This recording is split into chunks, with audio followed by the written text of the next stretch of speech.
வாழ்க வையகம், வாழ்க வையகம், வாழ்க வளமுடன். இந்த கேள்வி எனும் செவிமடுக்கும் திறன் இல்லாத காதுகள் ஓசையை சிறப்பாக உணரக்கூடியவராக இருப்பினும் செவிடு அப்படின்னு தான் சொல்கிறாங்க. ஆகவே மனவளக்கலை அன்பர்களாய நாம் கேட்டல் என்ற செவிச்செல்வத்தை வளர்ப்போம்.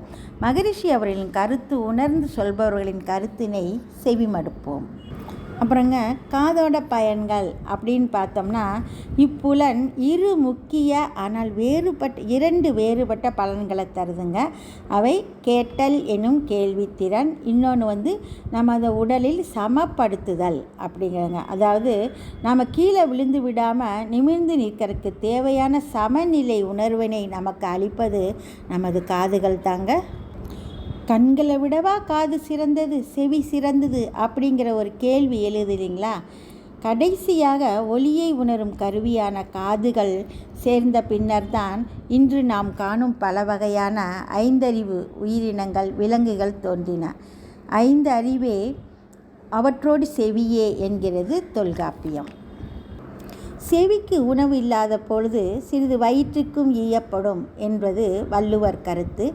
செவிச்செல்வத்தின் கேட்டலின் முக்கியத்துவத்தை இந்த கருத்து தெரிவிக்கிறது இல்லைங்களா? நல்ல உரைகளை கேட்பதன் மூலம் மனதில் நல்ல எண்ண அலைகள் ஏற்படுகின்றன. நல்ல இசையை கேட்பதன் மூலம் புத்துணர்வு ஏற்படுகிறது. கொஞ்சம் செவிமடுத்து கேட்டோம்னா நிறைய பேருக்கு மனநிறைவு ஏற்படுங்க. பிரச்சனைகள் குறைந்து வாழ்க்கை இனிமையாகும். நமது அருட்தந்தை அவர்கள் பஞ்சேந்திரிய தவம் அப்படிங்கிற ஒரு சிறப்பு தவம் ஒன்றிலே நமக்கு அளித்து காதின் மீது தவம் ஏற்ற சொல்கிறாருங்க. ஒலி உணர் கருவியாகிய 2 காதுகளின் உட்பகுதிகளையும் ஒரு கற்பனை கோட்டால் இணைத்து கொண்டு இரு செவிப்பறைகளின் மீது மனம் செலுத்தி 2 நிமிடங்கள் நாம் ஆற்றும் தவம் தருவதோ அளப்பரிய நன்மை ஆகும். மகாத்மா காந்தியின் தத்துவ குரங்குகளில் ஒன்று காதுகளை மூடிக்கொண்டு இருக்கும் நல்லவனற்றை மட்டுமே கேட்க வேண்டும் என்பதே அதோட கருத்துங்க. தற்போது உள்ள விஞ்ஞான யுகத்தில் எந்நேரமும் செல்ஃபோன், டிவி என தேவையானவர்களுடன் தேவையற்றைகளும் நம் காதுகளில் ஒலித்து கொண்டே இருக்கின்றன. இந்த பஞ்சேந்திரிய தவம் நமக்கு 5 அளவு முறையை தெளிவாக்கும் தவமாகும். அதிகமாக கேள்வித்திறன் செலவழியும் போது விழிப்பு நிலையில் நின்று நான் கேட்கிறேன், என் உயிர் இந்த அளவில் செலவாகிறது, இந்த செலவுதான் கேட்கும் திணறை உணரப்படுகிறது. இதில் அளவு முறை தேவை அப்படிங்கிறத நாம் உணர்கிறோம். இந்த தவத்தின் மூலம் அதிகமாக கேள்வித்திறன் துய்ப்பால் அளவு முறையும் இத்தவத்தின் மூலம் ஏற்படும். கேட்க கேட்க திகட்டாத கேள்வி இன்பத்திலேயே மூழ்கி விடாமல் தேவையானவற்றை அளவாக கேட்பது, ஆரோக்கியமாக கேட்பது என்ற உண்மையை நாம் இந்த தவம் உதவுகிறதுங்க. காது வழியாக உள்ளே செல்லும் ஒலி மூளையில் உள்ள செல் பகுதியை தூண்ட வேண்டும். அப்போ தான் குழந்தைகளுக்கு பேச்சு திறன் வருங்க. காதில் உள்ளே ஒலி செல்லாவிட்டால் குழந்தையால் பேச முடியாது. ஒருவருக்கு பேச்சும் மொழியும் வர வேண்டும் என்றால் செவித்திறன் ரொம்ப முக்கியங்க. மூப்புற்று செவி கேட்பற்று போகும் நிலை வராமல் இருக்க நாம் பஞ்சேந்திரிய தவம் தொடர்ந்து செஞ்சு வரணுங்க. கேட்டல் என்பது உடல் திறன், செவிமடுத்தல் என்பது செயல்திறன். இவ்விரு திறனும் நன்கு வளர பஞ்சேந்திரிய தவம் உதவுதுங்க. செழுமையான கருத்துக்களை, வேதாத்திரிய தத்துவங்களை செவி வழியே கேட்க பெறுதல் சிறந்த செல்வம் ஆகும். செவிச்செல்வம் மற்ற எல்லா செல்வங்களை விட முதன்மையானது ஆகும். தான் முயன்று கற்கவில்லை என்றாலும் கற்றவரிடம், அதாவது நமது மனவளக்கலை பேராசிரியர்கள் கூறும் கருத்துக்களை, சிந்தனை விளக்கங்களை கேட்டபோது நமது ஆன்மீக அறிவை வளர்த்து கொள்ளணுங்க. குறிப்பாக நமது அருட்தந்தை அவர்களின் சிந்தனை தத்துவ விளக்க சொற்பொழிவுகள் அடங்கிய ஆடியோ கேட்டு நலம் பெறலாம், சிந்தனை வளம் மேம்படலாம். பிறர் கூறுவதை செவிப்படுத்துவது கேட்பதன் மூலம் பெறுகின்ற ஞானமே கேள்வி ஞானம் ஆகும். வேள்வியிலும் பெரியது கேள்வி ஞானம். இதுவே செவிச்செல்வம் ஆகும். மற்ற வகை ஞானங்கள் எல்லாம் மண்ணில் பிறந்த பிறகு வளரக்கூடியவை. ஆனால் கேள்வி ஞானம் ஒன்றே கருவில் இருக்கும்போதே தொடங்கக்கூடியது. தாயின் கருவில் இருக்கும்போதே நாராயண மகிமை கேட்ட பிரகலாதன் பிறக்கும்போதே பக்த பிரகலாதனாக பிறந்தான். நமது மனவளக்கலை மன்றங்களில் அளிக்கப்படும் தொடர் சிந்தனை விளக்கங்களை கேட்டு நாமும் தொடர்ந்து கேட்போம். இணையவழி கூட்டுத்தவத்தில் தவறாது கலந்து கொண்டு செவிச்செல்வ வளம் பெறுவோம். அருட்தந்தையின் அருட்பேராற்றல் குரல் கேட்டு சிந்தை மகிழ்வோம். உடற்பயிற்சி தவறாது செய்து செவிச்செல்வத்தை காப்போம். உருவம், சுவை, மனம், ஒலி இவற்றை உணர்ந்து கொள்வதே உணர்வாகும். ஐம்புலன்கள் மூலமே இன்பம் துன்பம் அனுபவமாகும். இந்த செவி நலன் மூலம் இன்பம் பெற்று துன்பம் விலக்குவோம். செவிக்கு இன்பம் தருவது அகத்தாய்வு பயிற்சிகள் தானே. மௌனத்தின் போதும் நம் காதுகளில் அருட்பேராற்றலின் அன்பு குரல் ஒலிக்கட்டும். இந்த சூரியன் எஃப்எம் நிறைய பேர் கேட்டிருப்பீங்க. கேளுங்க கேளுங்க கேட்டுக்கிட்டே இருங்க அப்படின்னு ஒரு சொல் சித்திரம் கேட்டிருக்கோம் இல்லையா? அது மாதிரி மனவளக்கலை குறித்த பயிற்சி விளக்கம் குறித்து தத்துவ விளக்கங்களை காது கொடுத்து கேளுங்க. அடுத்த கேளுங்க என்ன? அவ்வினங்களில் ஏற்படும் சந்தேகங்களை மனவளக்கலை சான்றோர்களிடம் கேளுங்க. கேட்டுக்கிட்டே இருங்க அப்படிங்கிறது கேட்டால்தான் உரிய விளக்கம் கிடைக்கும். சொல்லால் மட்டும் நம்பாதே, சுயமாய் சிந்தித்து தெளிவு பெறுவோம். கேட்டலில் இன்பம் பெறுவோம். குருவிடம் கேளுங்கள், கேள்வி ஞானமே செவிச்செல்வம். கேட்டது கிடைக்கும். மனவளக்கலை யோகத்தில் அன்றன்று பொருந்துமாறு அறிஞர்கள் நம் வாழ்வில் விளக்கம் தருவர். ஏற்று நலம் காண்போம், கேட்டு செவி செல்வ வளம் காண்போம். நன்றி அனைவருக்கும். வாழ்க வளமுடன். வாழ்க வையகம், வாழ்க வையகம், வாழ்க வளமுடன். குரு வாழ்க, குருவே துணை. சிந்தனையை, உடல் நலத்தை சீரமைத்து உய்வித்த குருவின் பாதம் பணிகின்றோம். இன்றைய சிந்தனைக்கு நாம் எடுத்துக்கொண்டுள்ள தலைப்பு செவிச்செல்வம் என்பதே ஆகும். செல்வத்துட் செல்வம் செவிச்செல்வம், அச்செல்வம் செல்வத்துள் எல்லாம் தலை. இது வள்ளுவர் வாக்கு. செந்தமிழ் நாடென்னும் போதினிலே இன்ப தேன் வந்து பாயுது காதினிலே என்று பாடினார் பாரதி. செவி வழியாக கேட்ட புராணங்களும் பாடல்களும் வேத வாக்கியங்களுமே பின்னர் எழுத்து வடிவம் கொண்டன. செவி வழி தகவல்களே பல்லாயிரம் கிலோமீட்டர் தூரம் வரை விரைந்து செல்கின்றன. பல்வேறு நூல்களை நாள் முழுமையும் வெறுப்பின்றி இனிதாக படித்து அறிதலை காட்டிலும் அறிஞர்களிடம் விரும்பி கேட்டலே நன்று என்கிறது பழமொழி 400 பாடல். கற்று அறிதலை காட்டிலும் அவற்றை தக்க ஆசிரியர்களிடம் முறையாக கேட்டு அறிந்து கொள்ளுதலே நன்மையானது ஆகும். எனவேதான் கற்றலிற் கேட்டல் நன்று என்றனர் நம் பெரியார். தெளிவு குருவின் திருவார்த்தை கேட்டல் என்பது செவிச்செல்வச் சிறப்பை உணர்த்தும் திருமந்திரம். பூ பூக்கும் ஓசை, அதை கேட்கத்தான் ஆசை. அருட்பேராற்றலின் அன்பு குரல் கேட்கத்தான் ஆசை என்றால் செவிச்செல்வம் சிறப்பாக வளமாக இருத்தல் வேண்டுமல்லவா? செவிச்சுவை உணராமல் வாயின் சுவைக்காகவே மட்டும் வாழும் மக்கள் உயிரோடு இருப்பதும் ஒன்றுதான், இல்லாமல் போவதும் ஒன்றுதான். ஐம்புலன்களின் செவிச்செல்வம் உயர்ந்தது. அத்தகைய செவியினை பாதுகாத்திட நம் அருட்தந்தை அவர்கள் அளித்துள்ள பயிற்சி முறைகள் பற்றி மனவளக்கலை அன்பர்களாகிய நாம் சிறிது சிந்திப்போம். எனைத்தாயினும் நல்லவை கேட்க என்ப வள்ளுவரின் கருத்தை நல்லவற்றை கேட்க நமது செவிகள் நலமாக இருக்க வேண்டுமல்லவா?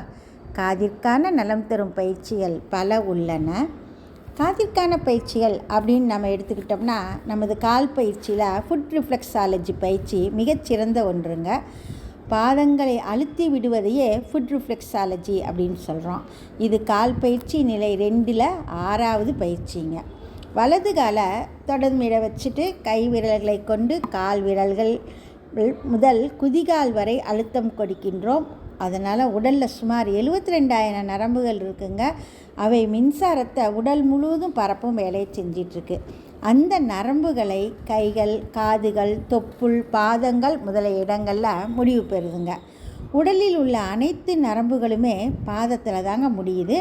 பாதங்களை நாம் அழுத்துவதால் அந்நரம்புகளுக்குரிய உடல் உறுப்புகள் இயக்கம் பெற்று சீரமைக்கப்படுது. உடலெங்கும் ஜீவகாந்த ஆற்றல் முறைப்படுத்தப்படுதுங்க. கால் பெருவிரலுக்கு அடுத்த 4வது 5வது விரல்களை நாம் அழுத்தும்போது காதுகளில் உள்ள நரம்புகள் ஊக்கம் பெறுகின்றன. அவை சிறப்பாக செயல்பட இந்த பயிற்சி உதவுதுங்க. உடலை வருடி விடுதல், அதாவது மசாஜ் பயிற்சியின் போது நாம் காது பகுதியை வருடி விடுறோம். அதனால் நம்மளோட கேட்கும் திறன் அதிகரிக்கிறது. காதுகளில் உள்ள கோளாறுகள் படிப்படியாக நீங்குகின்றன. காது மடல்களில் நாம் அழுத்தம் கொடுக்கறனால அங்கே முடிவடைகிற நரம்புகள் ஊக்குவிக்கப்பட்டு உடல் நலம் மேம்படுகிறது, கேள்வித்திறனும் அதிகமாகிறது. நரம்பு தசை நாற்பயிற்சியின் போது காதுகளை இரு உள்ளங்கைகளிலும் பொத்திய நிலையில் நாம் செய்யும் பயிற்சிகளினால் காதுகளின் நலம் பாதுகாக்கப்படுகிறது. கைப்பயிற்சியின் போதும் கைகளை உயர்த்தி காதுகளை ஒட்டிய நிலையில் பயிற்சி செய்யும்போது காதுகள் நரம்புகள் ஊக்குவிக்கப்பட்டு நலம் பெறுகின்றன. கபாலபதி பயிற்சியின் போதும் மூக்கடைப்பு, காதடைப்பு போன்ற நோய்கள் நீங்குகின்றன. மகராசன பயிற்சியின் போதும் நாம் முகத்தை திருப்புறோம் இல்லைங்களா, அப்போ காதுகளை தரையை ஒட்டிய நிலையில் வைத்து பயிற்சி செய்கிறோம். அந்த நிலையில் காதுகளுக்கு தசைகள் நரம்புகளுக்கும் நல்ல இரத்த ஓட்டம் பாயறதுக்கு வழி கிடைக்குது. உடலை வருடி விடுதல் பயிற்சியின் போது நாம் என்ன செய்கிறோம், காதுகளுக்கு இரு கட்டை விரல்களை மெதுவாக காதுகளுக்குள்ளே அழுத்தி சுழற்றும் போது செவிப்பறைகள், கட்செவி, உட்செவி நரம்புகள் ஆகியவை ஊக்கம் பெறுகின்றன. அதனால் காதுகள் இயக்கம் சீரடைந்து ஜீவகாந்த ஓட்டம் இருக்குல்லங்க, அது நல்ல எல்லா பகுதிக்கு சென்று காதுகளை பலப்படுத்துது. காது மடல்களை பிடிச்சி விடுறதுனால என்ன பயன்கள் கிடைக்கிது? உண்மையிலே ஏராளமான பயன்கள் கிடைக்கின்றன. காது மடல்களில் உள்ள செவி குத்தி காலம், குருத்து குத்தி காலம் போன்ற வர்ம புள்ளிகள் நல்ல ஊக்கம் பெறுதுங்க.